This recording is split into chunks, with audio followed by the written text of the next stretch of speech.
La lección anterior acabó con una preciosa frase de Viktor Frankl y quiero comenzar esta con otra muy famosa del escritor austriaco. Cuando ya no podemos cambiar una situación, tenemos el desafío de cambiarnos a nosotros mismos. Y es que debido a cómo está diseñado nuestro cerebro, para lograr el bienestar que todos deseamos y merecemos, tenemos que esforzarnos en ver lo mejor de cada situación, de nosotros mismos y de los demás. Al no poder dejar de sentir emociones incómodas, debemos aceptarlas, valorarlas y aprender a salir de nuestra incomodidad emocional con relativa rapidez. Para ello, debemos aprender, como hizo Viktor Frankl en su día, a colocar conscientemente nuestro foco de atención en aquello que nos hace sentir bien. ¿Y cómo conseguimos esto? Para ello, debemos aprender, como hizo Viktor Frankl en su día, a colocar conscientemente nuestro foco de atención en aquello que nos hace sentir bien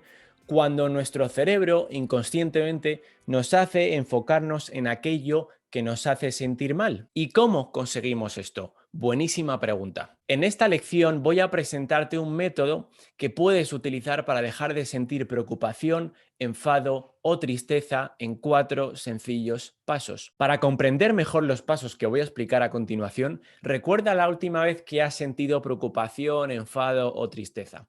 A lo mejor fue hace una semana o esta mañana. La última situación que recuerdes que te ha preocupado, te ha enfadado o te ha puesto triste porque alguien ha dicho o hecho algo que no te ha gustado o simplemente te ha pasado algo recientemente que consideras pues muy negativo. Es importante que pienses en un ejemplo que te sirva para acompañarme en esta explicación, ¿vale? Así que para el vídeo ahora si quieres y vuelve a ponerlo cuando lo tengas. Puedes elegir una situación de las que indicaste en el ejercicio de la lección anterior, evidentemente. De hecho, lo ideal es que escojas uno de esos ejemplos para así poder continuar el ejercicio. ¿Lo tienes?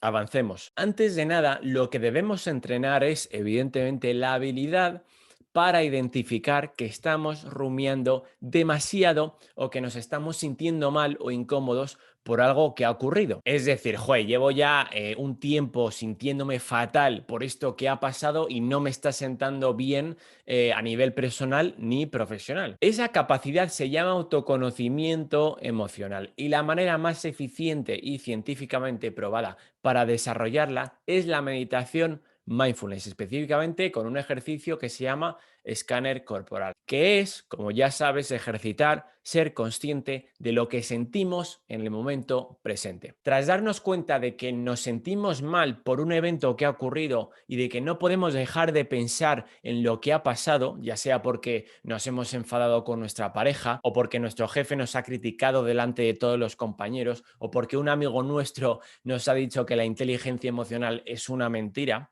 podemos comenzar a utilizar un método que he diseñado basándome en lo que aprendí junto a Daniel Goleman y su equipo, y que es el que desde entonces enseño a todos aquellos que quieren desarrollar su inteligencia emocional y resiliencia, llamado activar nuestro coach interior. La idea de activar nuestro coach interior es que cada vez que experimentamos emociones desagradables, nos tomamos un momento para calmarnos y reflexionar sobre lo que ha ocurrido y está ocurriendo a un nivel de 360 grados. Y nos guiamos nosotros mismos hacia un lugar en el que nos encontremos mejor y nos sirva bien a nosotros mismos y a los demás. Justo lo que haría un coach si lo tuviéramos en nuestro hombro todo el tiempo.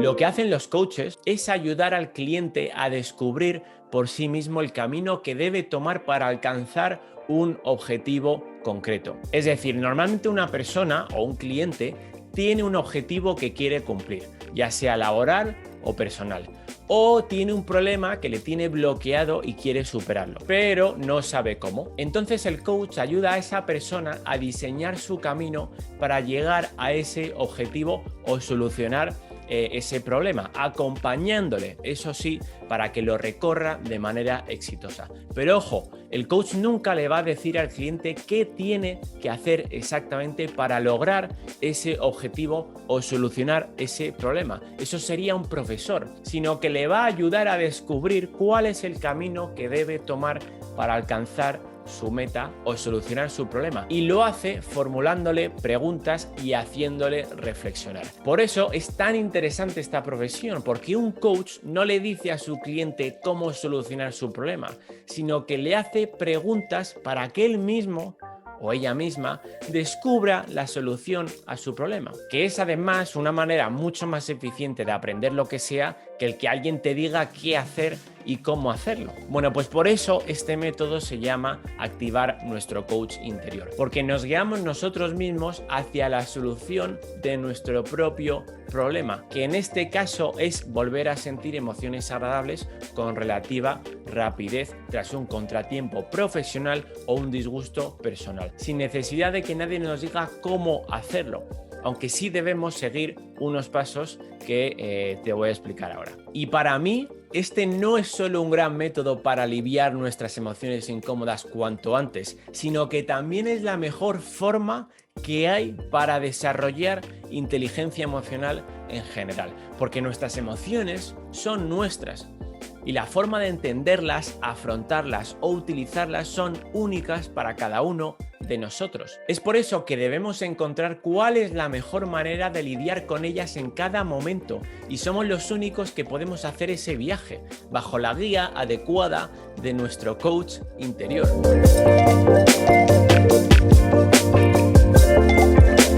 Lo primero que debemos hacer una vez nos hemos dado cuenta de que no podemos seguir así, de que estamos pensando demasiado en algo o en alguien de forma negativa y que no dejamos de sentirnos mal por ello, es calmarnos, evidentemente.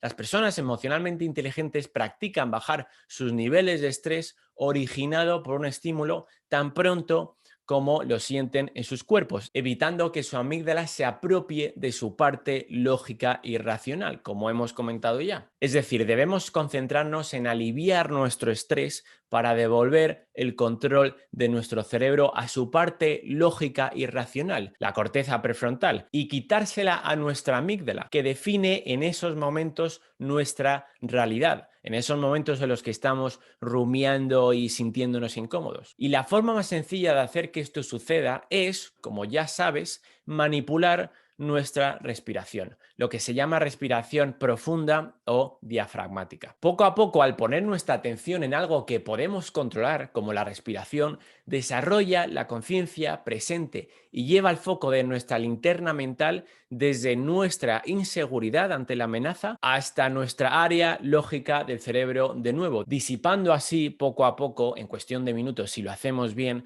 nuestros pensamientos negativos y emociones incómodas. Y esto es fundamental, porque si estamos emocionales, nos va a ser imposible redirigir nuestro foco de atención y cambiar nuestra percepción de lo que está ocurriendo. De ahí que sea calmarnos nuestro primer paso para desarrollar resiliencia.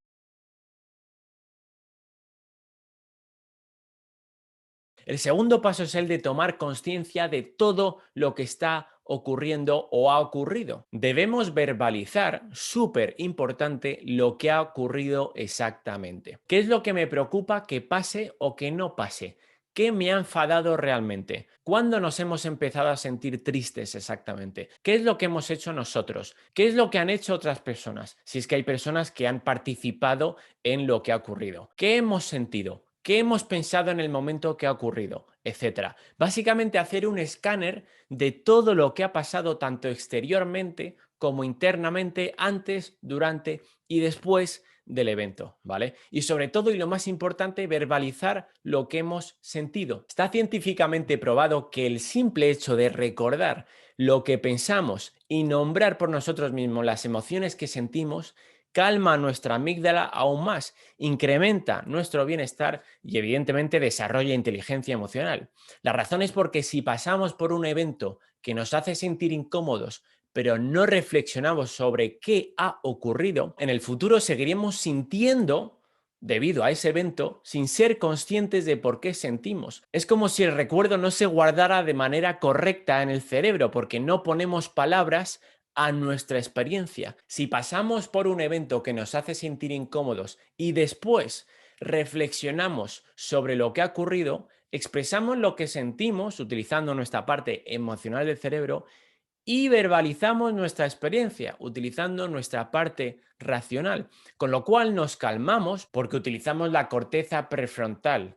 En ese momento tomamos conciencia de lo que ha ocurrido y guardamos ese recuerdo en nuestra mente de una manera correcta. Mucha gente piensa que si no hablamos de lo que nos ha enfadado o nos ha puesto tristes, esas emociones se evaporan sin ningún tipo de consecuencia. Pero lo cierto es que las emociones se evaporan, sí, pero a lo mejor tardan una semana o un mes o un año y aún así, si no soltamos lo que tenemos dentro, siempre se queda algo ahí raro que puede afectarnos en el futuro. Sin embargo, cuanto antes hablemos sobre lo que nos ha ocurrido, aunque sea a nosotros mismos delante del espejo, antes se nos irá el enfado o el disgusto. Y mientras no solucionemos lo que nos ocurre, recuerda, mostraremos una peor versión de nosotros mismos. ¿No te ha pasado alguna vez que has estado muy enfadado o enfadada con alguien y de mal humor con el mundo hasta que lo has soltado de repente, hasta que has vomitado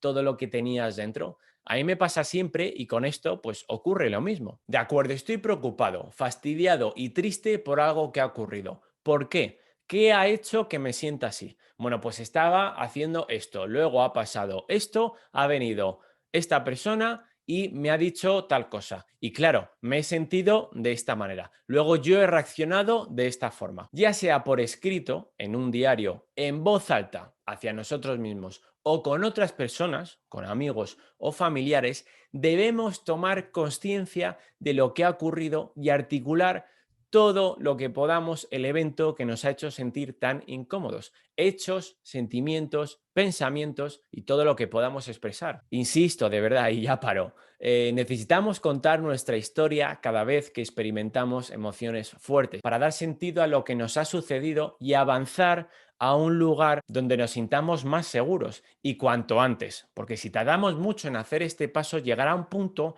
en el que ya no nos acordaremos de qué nos hizo sentir mal y la fastidiamos. Básicamente expresar cómo nos hemos sentido y explicar lo que ha ocurrido, ¿vale? Al igual que haríamos con nuestro mejor amigo o con nuestra pareja o con nuestro coach.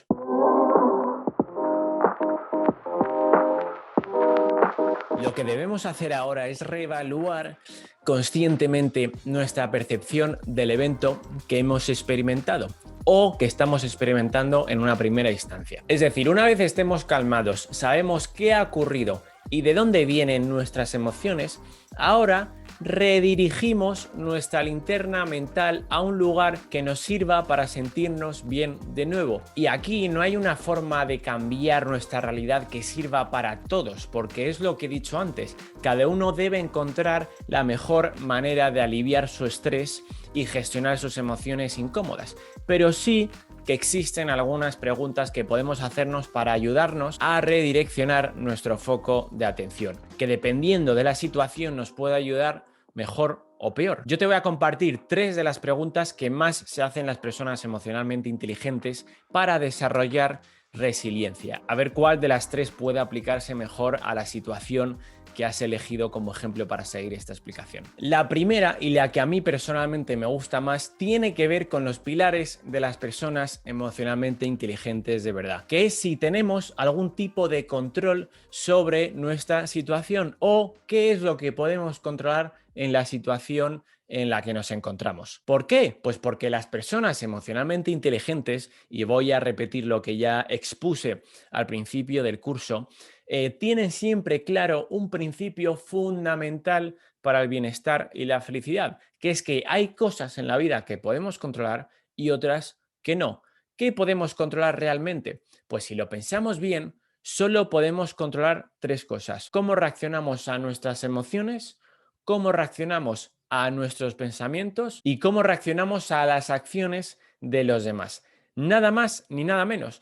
Por eso debemos dejar de colocar, digamos, nuestro bienestar o felicidad en aquello que no podemos controlar, es decir, en lo que piensan, sienten o hacen los demás, y colocar nuestro foco de atención, nuestra felicidad, nuestro bienestar en lo que sí podemos. Y esto funciona de la misma manera con casi todo tipo de situaciones en la que nos sintamos mal o que nos enfaden. ¿Puedo controlar lo que dicen los políticos? ¿Puedo controlar la pandemia? ¿Puedo controlar que un tipo me intente arrollar con su coche en la carretera? ¿Que uno de mis amigos de repente diga que la inteligencia emocional es una tontería? Debemos poner siempre nuestro foco de atención en aquello que podemos controlar. Y eso es solo y exclusivamente cómo reaccionamos a nuestras propias emociones y pensamientos y cómo reaccionamos a las acciones de los demás.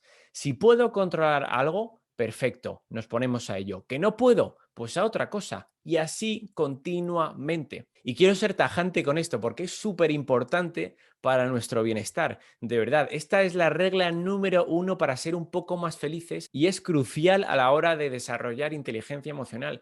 Todas y cada una de las veces que sufrimos, por lo que sea, es porque estamos intentando controlar lo que no podemos. De verdad, haz la prueba en el ejemplo que has elegido para seguir estos pasos. ¿Qué intentabas controlar que no podías? Piénsalo bien. ¿A que intentabas controlar lo que alguien decía o lo que alguien hacía o lo que alguien sentía? O la temperatura o el tráfico o la pandemia.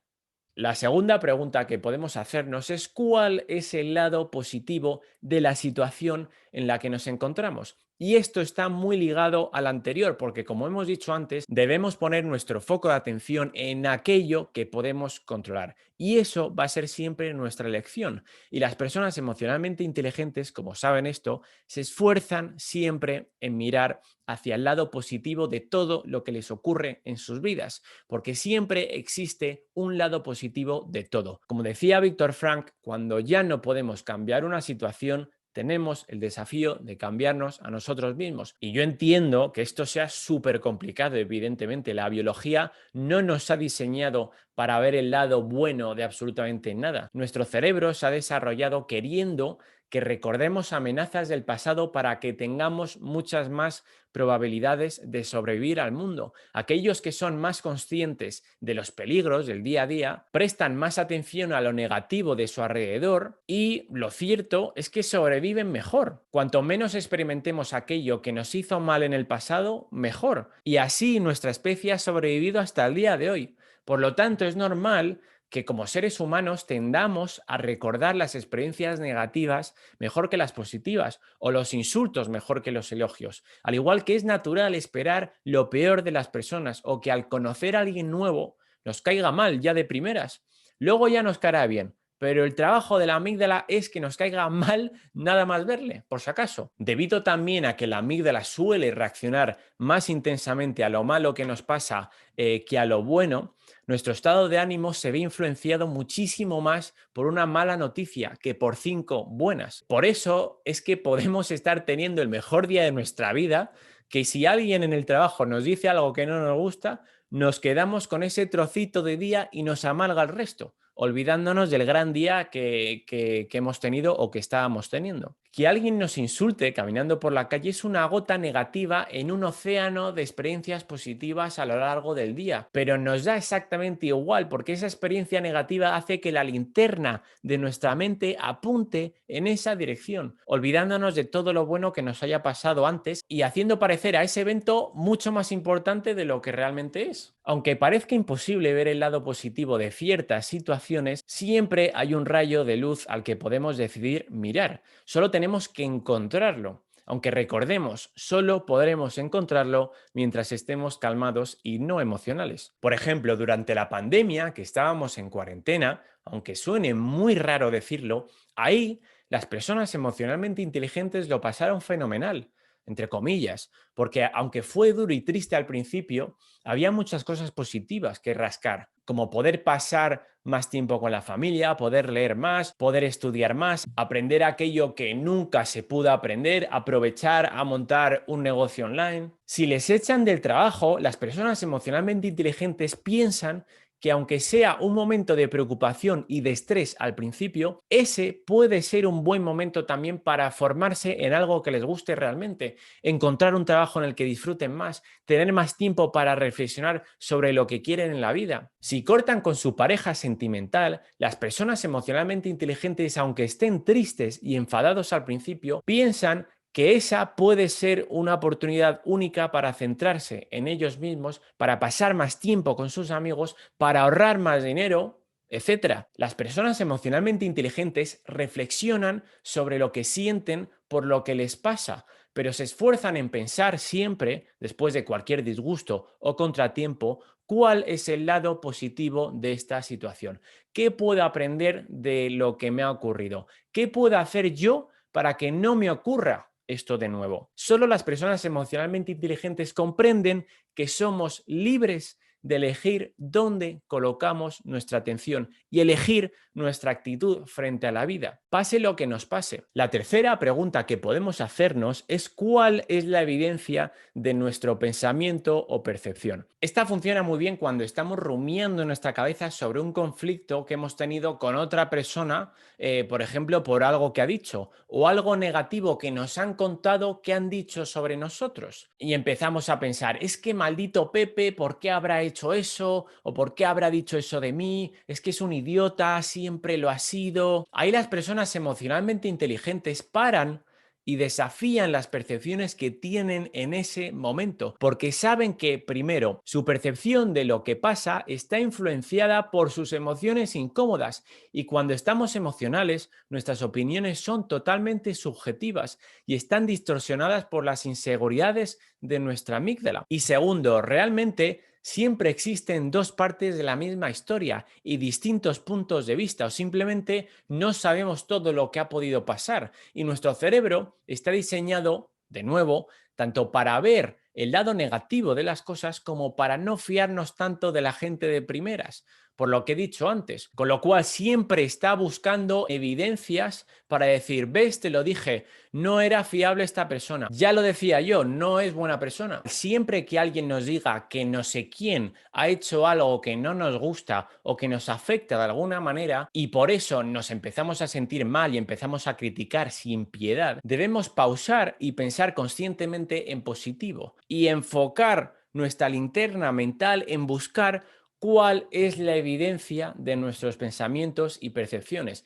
pero de verdad, o sea, cuál es la información que tengo o qué ha pasado realmente para que piense así. Si, por ejemplo, me han contado que un compañero de trabajo me critica a mis espaldas, estoy enfadado y mis pensamientos me llevan a, jo, es que maldito David, por ejemplo, ¿por qué habrá dicho eso de mí? Con lo bien que me he portado siempre con él. Es una mala persona, etcétera. Ahí debemos pausar y decir, oye, ¿cuál es la evidencia de todo esto? ¿Lo ha hecho porque es una mala persona? De hecho, ¿lo ha dicho realmente? ¿Tengo pruebas en verdad? En realidad no. Realmente no sé nada. No tengo información de por qué ha dicho eso, ni siquiera si lo ha dicho.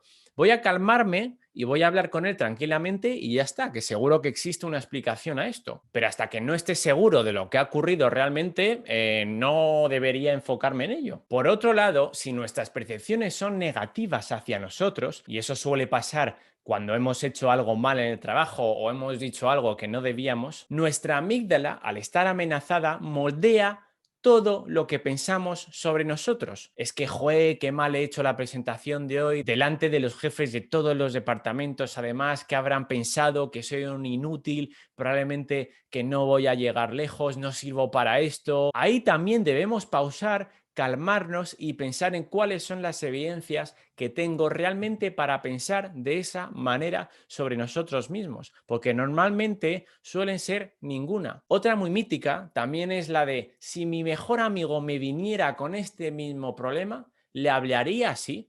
¿Le hablaría de la manera en la que me estoy hablando ahora mismo? Porque probablemente tampoco. Otra también que me gusta mucho es si alguien nos dijera lo que nos estamos diciendo, ¿estaría bien? Es decir, cuando nos decimos es que no valgo para esto, soy un inútil, ¿estaría bien el que otra persona nos dijera es que no vales para esto, Fernando? Pues probablemente no. En esos momentos, que normalmente son perfectos para sabotearnos, pueden también serlo para practicar ser empáticos con nosotros mismos, para simplemente reflexionar sobre lo que ha ocurrido, aceptarlo y aprender de ello. A lo que me refiero, en definitiva, es que cuando nos encontremos en este tipo de situaciones, debemos desafiar nuestras primeras percepciones o creencias sobre lo que nos ocurre, las que son creadas por las predicciones de nuestra amígdala. para calmarnos y dejar de sentirnos tan incómodos.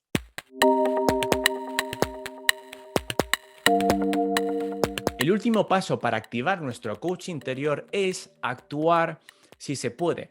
Pensar de nuevo en qué está bajo nuestro control y realizar una determinada acción que mejore nuestro estado de ánimo o nuestra situación personal. Porque a veces no es suficiente cambiar nuestra percepción de un evento para salir de nuestro enfado, preocupación o tristeza. A veces necesitamos actuar también. Es decir, tras haberme calmado, ser consciente de lo que ha ocurrido y haber cambiado mi percepción de la situación, ¿hay algo más que pueda hacer para mejorar la situación en la que me encuentro? ¿Qué puedo hacer para sentirme aún mejor? ¿Qué está bajo mi control o influencia ahora mismo? ¿De qué me puedo responsabilizar en este momento? Algo que puede ayudar es hacernos una lista de acciones que están bajo nuestro control. Si alguien se ha enfadado conmigo porque he hecho algo malo supuestamente y estoy preocupado por ello, puedo disculparme con la otra persona o simplemente charlar con ella. Si alguien me ha dicho algo que me ha molestado, puedo expresarle cómo me siento. Si mi pareja está triste porque he dicho algo que no debería, puedo aclararle lo que quería decir. Si estoy preocupado porque mi jefe me ha dicho que está decepcionado por mi rendimiento últimamente, puedo pedirle feedback para mejorar mi rendimiento en el trabajo. No podemos hacer absolutamente nada para mejorar nuestra situación o no tenemos nada de lo que responsabilizarnos. ¿Seguro? Pues entonces nos olvidamos y prestamos atención a otra cosa. Si cada vez que sentimos emociones incómodas nos acostumbramos a cambiar nuestra perspectiva y redirigir nuestro foco de atención hacia un lugar que nos haga sentir bien de nuevo, en vez de rumiar inútilmente durante horas o días, podremos poco a poco enseñarle a nuestra amígdala que no hay nada que temer, que oye, muchas gracias por protegerme y por preocuparte, pero ya es hora de modificar tu percepción de lo que ocurre realmente. Y esto que estamos hablando, el adiestrar poco a poco a nuestra amígdala cuando se sienta amenazada, pausando, verbalizando qué ha ocurrido, redireccionando nuestro enfoque y continuando con nuestra vida de una forma sana y eficiente, es para mí la libertad absoluta. La libertad de saber que nuestra amígdala puede hacernos sentir mal y dar mil vueltas a la cabeza por algo que ha ocurrido que no nos afecta. O sí nos afecta, pero volvemos a sentirnos bien tan rápido que no tiene ninguna consecuencia negativa para nuestra vida. La libertad de sentir emociones incómodas como preocupación, ira, tristeza o estrés y saber perfectamente lo que nos está ocurriendo, consiguiendo volver a sentirnos bien cuando queramos. Eso es ser una persona resiliente. Y esto es para lo que sirve fundamentalmente la inteligencia emocional, para gestionar nuestras emociones de manera sana en vez de que éstas nos controlen a nosotros. Recordemos que cuanto más pensemos de una manera, más seremos de una manera, con lo cual poco a poco, al reevaluar nuestras percepciones cada vez que sentimos emociones desagradables, conseguimos crear nuevos caminos neuronales en nuestro cerebro que hacen que manejemos mejor nuestras emociones, que seamos más resilientes y por lo tanto más emocionalmente inteligentes y más felices con nosotros mismos y con los demás. Y con un método como el de activar nuestro coach interior podemos lograr justamente eso. Yo personalmente utilizo esta técnica absolutamente siempre que siento algún tipo de emoción incómoda, ya sea tristeza, enfado o preocupación causado por algún disgusto personal o profesional. Y la verdad es que tengo la suerte